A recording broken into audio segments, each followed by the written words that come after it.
Hello, magandang hapon sa inyo lahat. So meron tayong pag-uusapan ngayon, no. Kilala niyo si Yobab, yung last time na nag-viral, nag-review ng isang cafe sa Iloilo. Tama? Yung sinabi niya yung wala daw masarap, 'di ba?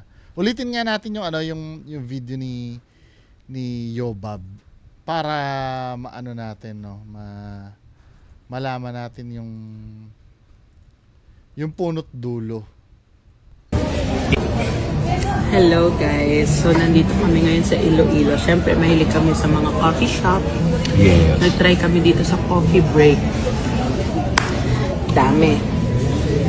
Out of all of you, Wow! all of you, What's that? walang nag-rest. Even the drinks, even the lasagna, lahat tabang. Pang PWD kasi. Person with diabetes. Bawal. Bawal Wala yung akong sobrang diabetes. tamis. Ay, sorry. Bawal kasi sila Ang mataba. dami nyo dyan, walang masarap sa inyo. Ni isa. Yeah. Guys, mga taga Iloilo, saan masarap ang pastries nyo dito? Thank you so much. Love you. So yun yun yung review niya, no. Then ito finally after ng maraming nag-criticize do sa ginawa niya, nagsalita na siya. So ito yung pahayag niya, no, basahin na lang natin. Sabi dito, content creator na si Yulin Castro nagsorry na kasunod ng kanyang viral na video sa Iloilo City. Naglabas ng pahayag ang kinikilalang content creator na si Yulin Castro, mas kilala sa social media bilang pambansang Yobab, matapos ang matinding pambabatikos na natanggap niya mula sa kanyang food review sa isang kilalang cafe sa Iloilo City. Sa isang bagong YouTube video, pinaliwanag ni Castro na ang kanyang mga sinabi tungkol sa pagkain sa Coffee Break Cafe ay batay sa kanyang personal na panlasa at hindi intensyon na mambastos kahit na sino or manira ng negosyo. So tingnan nga natin yung video na yon. Mukhang nadaanan ko yun eh. So kukomentaryuhin ko punto por punto yung sinabi ni Yobab. So umpisahan natin sa umpisa. 'Di ba? So ito yung sinabi niya. Para sa mga hindi nakakaalam, paano ba nagsimula yung pangyayari sa Iloilo? Okay, so nag-start kasi to na nasa Iloilo kami, nagbakasyon kami doon, and then nagpunta kami sa coffee shop na to. I think kakagaling lang natin kasi ng Sine sinehan. tayo. Tapos gusto namin mag-coffee. So kasama niya ito yung naka-pink na lalaki. Yan yata yung nasa likod ng camera. Yun yung may sinabi na pang PWD, person with diabetes daw. Oo. Tapos, Wala nang bukas late na. wala nang bukas late na, yun na lang ata Oo. yung bukas. So sabi natin, try natin kasi wala naman ito sa Manila. Oo. So tinry namin. Tapos umorder talaga ako ng madami kasi ganun talaga ako eh. Pag kumakain ako, o-orderin ko lahat ng mga nandun para matikman ko lahat. Tapos, honestly, hindi po talaga ako nasarapan. And opinion ko naman po yun. Oo, wala namang masama doon, 'di ba? Ang opinion ay kahit kailan hindi naman naging mali yan eh. 'Di ba? Walang masama doon. Kaya nga yung may nagsasabi, kakasuhan ka daw ng libel. Wala naman libelous doon sa sinabi dahil opinion. However kasi nakakalimutan mo yata na ang ginagawa mo ay food review. 'Di ba? May pagkakataon kasi na yung review mo ay pwedeng makaapekto do sa negosyo ng tao. Hindi ka naman hindi ka naman kung sino lang na nagsabing hindi masarap eh. For example ako kung kakain ako sa isang Italian restaurant, sasabihin ko, hindi masarap, maasim yung spaghetti, 'di ba? Ako, wala naman ako eh. Hindi ko naman career ang pagre-review ng pagkain. Tsaka yung pagsabi ko na maasim, wala namang papansin sa akin. Unang-una, hindi naman ako sikat. 'Di ba? Ikaw kasi, kilala ka kasi nagre-review ng pagkain. Yung sinasabi mo, yan kasi ang magiging batayan ng tao. Ang problema do sa opinion na sinabi mo, hindi mo nilinaw na yun ay opinion mo lang. Ganito kasi dapat yan eh. Kung sinasabi mong opinion yan, ang sasabihin mo dyan sana, pag nag-review ka ng pagkain, alam nyo guys, sa panlasa ko, lagi mo sasabihin na yung sinasabi mo ay para sa'yo lamang. 'Di ba? Sa panglasa ko, parang hindi siya ganun kalasa or hindi siya sa katulad ng inaasahan ko. May art kasi yung pagsabi niyan eh. Kasi pag sinabi mong hindi masarap, hindi mo naman sinabi na para sa akin, no? Hindi masarap. Gospel truth 'yon sa mga nakikinig sa'yo. Ay, talaga palang hindi masarap yan sinabi nung nag-review na napanood ko. Pero kung yung pag-review mo sa panlasa ko parang medyo matabang. Pero bagay na bagay ito sa mga may diabetes, di ba, na nagko-control ng sugar. Kahit pa paano may bawi ka eh. Kasi hindi naman tatagal yung imposible naman, hindi naman tatagal yung restaurant na yon or yung cafe na yon ng 20 years kung hindi naman masarap talaga yung niluluto nun. 'Di ba? Doon pa nga lang medyo medyo sablay na yung sinabi mo eh. Naiintindihan ko na iba ang panglasa ng bawat isa. 'Di ba? Example ko dati. Sasabihin ko, para sa akin, ang pinakamasarap na adobo ay luto ng nanay ko. Para sa akin 'yon. Maaring pagpunta mo ng bahay namin, tinikman mo yung adobo ng nanay ko, sa'yo ay matabang, sa'yo ay maalat. Pero yun kasi, nakasanayan ko ng kainin yun ng matagal na panahon na eh. Ikaw ngayon mo lang nakain, iba yung nakasanayan mo. Ganun kasi ang pag-review. 'Di ba? Kung opinion mo, lilinawin mo na ito ay para sa akin lamang po. 'Di ba? Pero may pambawi ka naman sana na pero ang ganda ng lugar, 'di ba? Or maaring sa iba magustuhan ito pero yung panlasa ko hindi lang po talaga para sa akin. Parang ganun. Basta didiskartehan mo dapat 'yon na kasi yung sinasabi mo hindi ka naglinaw doon na 'yun ay opinion mo lamang eh. 'Di ba? Yes, yung iba nagigets, no? Nagigets nung iba na hindi opinion niya yan kasi para sa kanya hindi masarap eh. Nagigets sa iba yon. Paano yung iba na hindi ka namang kilala na nun ka lang napanood nung nag-viral ka? Honestly ako hindi kita kilala eh. Nun lang kita nakilala nung ni-review mo yun at nag-viral yung review mo na yun eh. Na kapag sinabi mong hindi masarap, panghahawakan ko yun. Malay mo, bumisita ko Iloilo tapos nakita ko yung coffee break. Ito yung sinasabing hindi masarap. Wag na nga tayo kumain dyan. Di ba, men? May power kasi yung yung salita mo. Yun ang hindi mo naiintindihan. Pagka influencer ka, may power ang salita mo. Hindi ka basta-bastang tao na pwede magsalita ng kung ano lang ang gusto mo. 'Di ba? Dapat pinag-iisipan mo lagi. Hindi mo naman sila wag puntahan. Hindi ko sinabing wag puntahan, hindi ko sinabing... Hindi, kahit na. Hindi naman tanga yung mga nakikinig sa'yo eh. Kahit pa sabihin mong hindi mo sinabing, yung the fact na sinabi mong walang masarap, na hindi mo nililinaw na yun ay opinion mo lamang, na para sa iyo lamang yon, 'di ba? The fact na sinabi mong ganon, sa tingin mo pupuntahan ng tao yan kapag ka nalaman nilang hindi masarap yung para naman tayong tanga dito. 'Di ba? Parang ganito lang yan eh. Sasabihin ko sa'yo, sa bahay namin may nakatirang mangkukulam. 'Di ba? Pupunta ka pa ba doon sa bahay namin? Hindi na, alam mo nga, hindi ko naman sinabi sa'yo, wag kang pumunta sa bahay namin eh. Or sa bahay namin, may aso na nangangagat. 'Di ba? Meron nang nakagat na 2 eh. 'Di ba? Yun ang kinikwento ko. Sinabi ko ba na wag kang pumunta sa bahay namin? Hindi, 'di ba? Pero the fact na sinabi ko 'yon na may danger na nasasalubong sa iyo sa bahay namin, iiwas ka na nun. Hindi mo naman kailangan sabihin na verbatim na ano na wala naman ako sinabi. Pangtanga yung yung ano nila, yung dahilan nila eh. 'Di ba hindi niyo na naman pinag-iisipan yung sinasabi niyo eh. Tara kayo. Magsara kayo, Anything. ganon.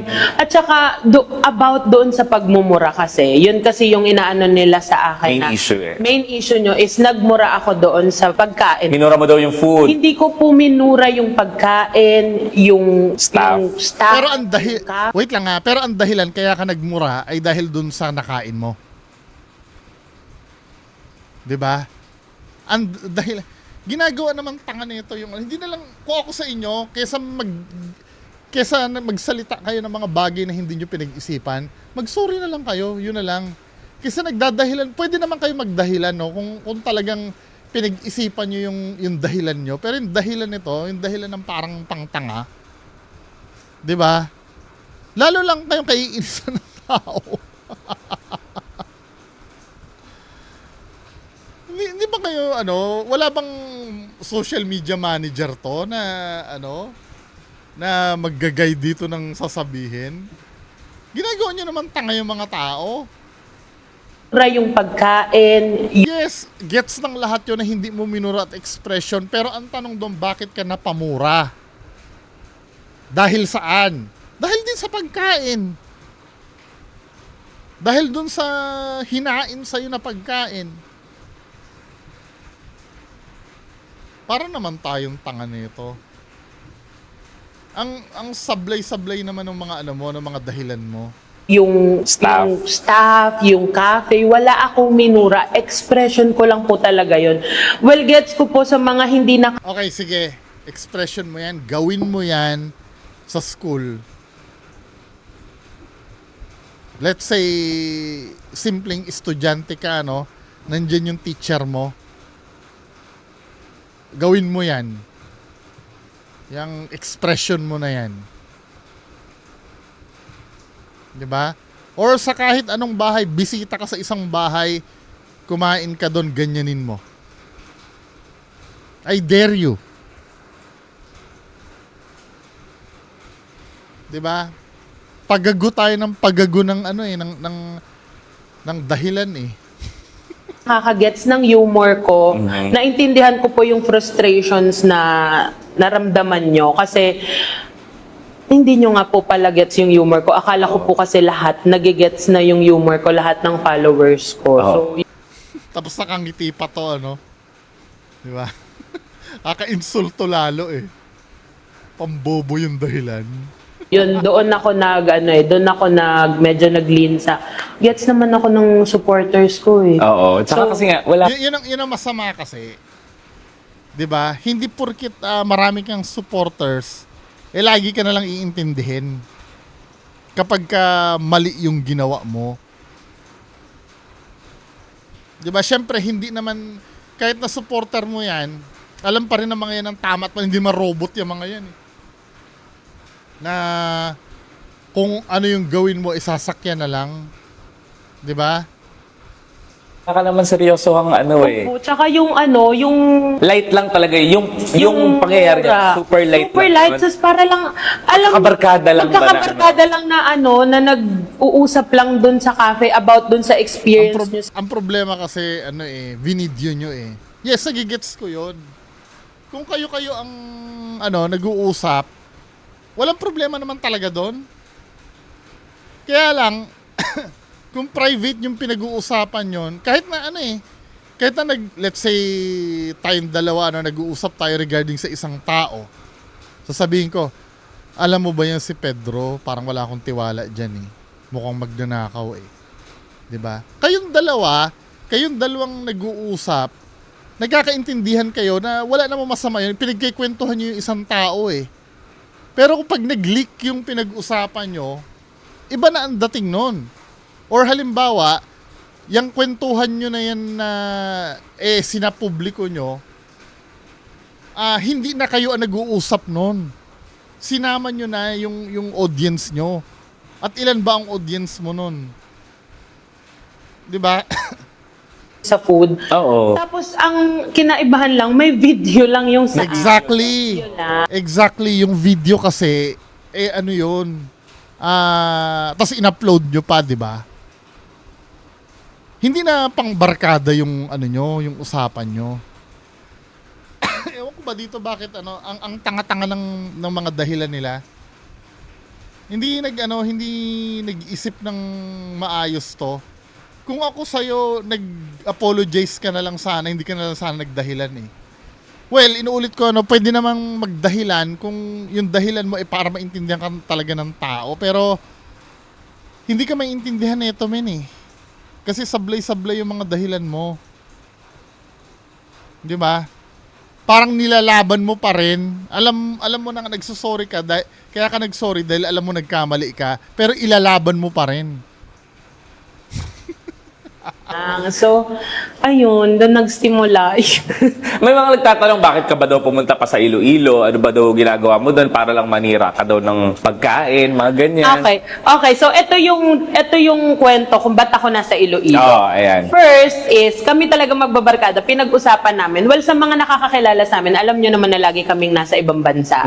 So sabi pa namin, uy, ikutin muna natin yung buong Pilipinas para dito naman muna tayo sa atin, ganyan. Food trip lang. Food trip. And inuna namin yung Iloilo is first kasi close sa heart ko ang Iloilo. Kasi po sa mga hindi po nakakaalam, ang lolo ko po is Ilonggo. Born and raised siya sa Ahoy. Sa Ahoy yon. Doesn't matter. Nagkamali ka pa rin. Bakit pwede ko rin naman sabihin na inuna ko ang Iloilo kasi ang Iloilo ay nasa Pilipinas. Pilipino po kasi ako. Tapos, yung mga relatives ko is from Dumangas na andun up until now. Kaya siya sa akin, malapit ang Iloilo sa akin. Ilang beses na akong bumalik dyan. Simula bata pa kami, nagpupunta na kami dyan. Tapos, yung next ko na punta is... Actually, kaya nga tayo nagpunta ng Iloilo. Sinabi mo sa amin na, uy, sa Iloilo tayo kasi masarap kumain do. Yes! Yun ang unang-unang mo sinabi sa amin, kaya tayo nag-Iloilo. Alam nyo guys, marami pa kasi kaming kinainan ni Kevin. Actually, vlog ni Kevin yung Iloilo food trip namin. So, hindi niya pa kasi na-upload. Kasi nga, ito gawa na nga nung nangyari na to. Oo. Pero nandun lahat ng food trip namin. Guys, nasarapan nga ako sa pagkain nyo. Tsaka yung pangyayari niyan, hindi naman yung buong Iloilo. Hindi yun. Wala nga yung sa mga... Ina talagang dahilan nito, no? It doesn't matter kung hindi buong Iloilo. Ang binanatan nyo kasi, isa sa mga OG ng Iloilo na coffee shop. It doesn't matter kung hindi buong Iloilo. Ano ba naman yung mga dahilan nyo? Hindi naman kasi tao ang minura, hindi The fact na nasa Iloilo yon, dumayo kayo para doon. Diyos ko naman. Pero nangyari, ang nangyari kasi is nagalit sa'yo is kasi binastos mo daw yung tradisyon nila, yung culture Yun nila. pa, yes. Parang Yun ang yung nangyari ano kasi, ko. isang Manilenya na pumunta sa isang probinsya na nilait yung produkto ng probinsya. Yes. Parang ganun yung nangyari, which is hindi Tradisyon, wala naman nabasang ganon.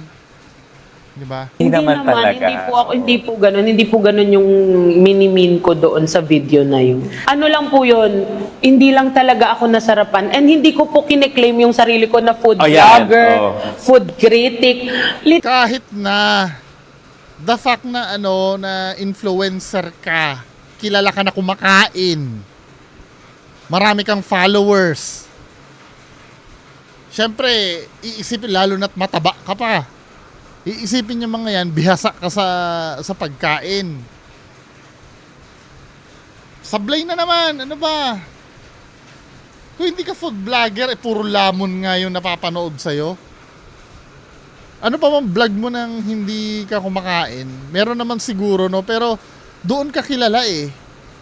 Literal na nagpo-food trip lang po ako tapos sinasabi ko lang po yung opinion ko. Yun lang. Review din yun!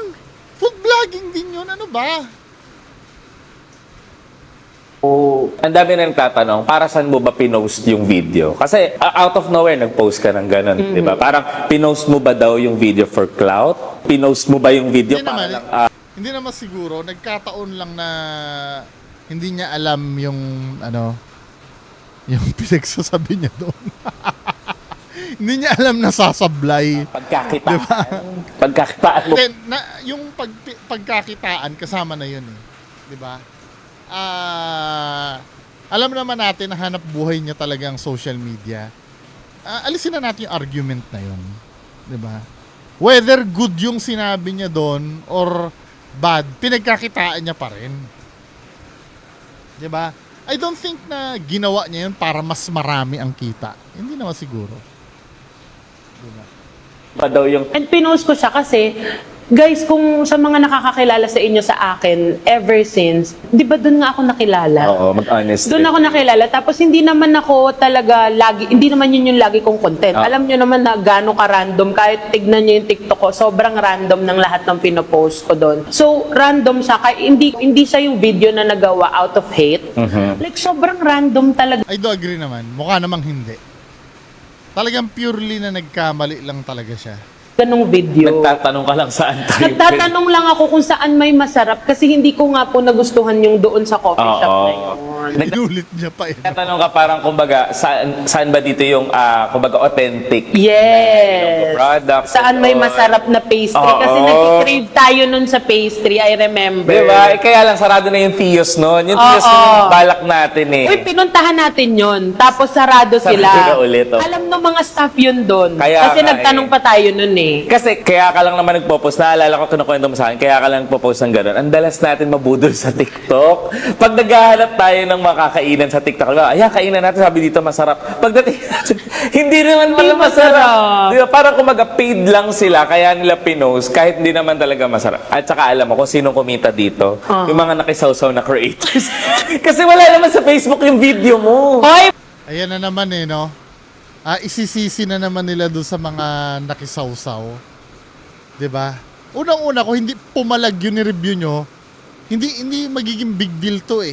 Ba't yung sisisihin yung mga yung kami na nagpo-post niyan, ginawa nyo yan. 'Di ba? So pagka halimbawa may binalita sa news, mga nakikisawsaw 'yon. Napaka bobo namang nun. Palagi na lang katwiran yan eh pagka sila nasusukol, nandiyan na naman yung nakisawsaw, di ba? Talagang mali lang yung ginawa nyo. Ano pa bang doon? Ano pa bang kailangan sabihin nyo doon? Natural na lang na pag-usapan kayo, influencer kayo eh. Natural na may sasawsaw at sasawsaw. Kahit nga mainstream media, nag-search ako eh. Ito, katulad nito. Itong page na to, RMN Iloilo. Di ba? Radio station yan, nakisawsaw din yan. Trabaho naman talaga yan magbalita ng mga katulad ng ginawa nyo eh. Diba? At pag naging controversy yan, talagang pag-uusapan kayo. Lahat naman ng kayo nga din naman, pwede bang sabihin ko na nakisawsaw din kayo dun sa dun sa restaurant? Or dun sa dun sa coffee break na ni-review nyo? Nakisawsaw din ba kayo doon? Kasi sa pag-vlog or sa paggawa ng video, kailangan mo kasi ng topic eh. At yung topic na yon galing yun sa iba na pag-uusapan natin. Parang kayo, yung topic nyo galing sa sa coffee shop or sa cafe na i-review nyo. Nakisawsaw kayo doon sa cafe. Kayo ang gumawa nun, mini. 'Di ba? Nagkamali kayo, talagang pag-uusapan kayo, hindi naman malalaman na pagkakamali yung ginawa nyo kung isang tao lang ang tumutol diyan. Maraming tumutol. 'Di ba? Anyway, so yan lang ang ating pag-uusapan ngayong hapon. Magandang Sunday sa inyo lahat. Bye-bye.